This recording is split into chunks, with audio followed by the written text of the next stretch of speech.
దేనికి వర్కౌట్ చేస్తున్నావు? ఈ సైడ్ ఓకే. నీవే కాదు, చాలా మంది అనుకునేది ఏంటంటే ఇటు బెండ్ అయిపోతే ఈ సైడ్ ఫ్యాట్ తగ్గిపోద్ది అని.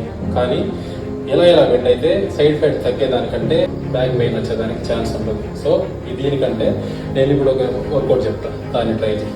స్క్వాట్ ఐడియా ఉంది కదా, స్క్వాట్లోకి వెళ్ళేటప్పుడే బాడీకి సైడ్కి తీసుకెళ్ళాలి.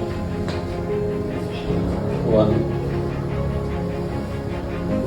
2 3. సైడ్ ఫ్యాట్ తగ్గడానికి డంబెల్స్ పట్టుకొని ఇలా ఈ మూమెంట్స్ కాకుండా ఇప్పుడు మనం ఏదైతే చేసామో ఆ వర్కౌట్ చేయడం వల్ల ఏమవుతుందంటే మల్టిపుల్ జాయింట్స్ అనేది ఇన్వాల్వ్ అవుతాయి అనమాట. అదొక కాంపౌండ్ యాక్టివిటీ లాగా పనిచేసి ఎక్కువ ఎనర్జీ అనేది డిమాండ్ చేస్తుంది బాడీకి. సో ఆటోమేటిక్గా ఎనర్జీ ఎక్స్పెండిచర్ అనేది ఎక్కువ అవుతుంది.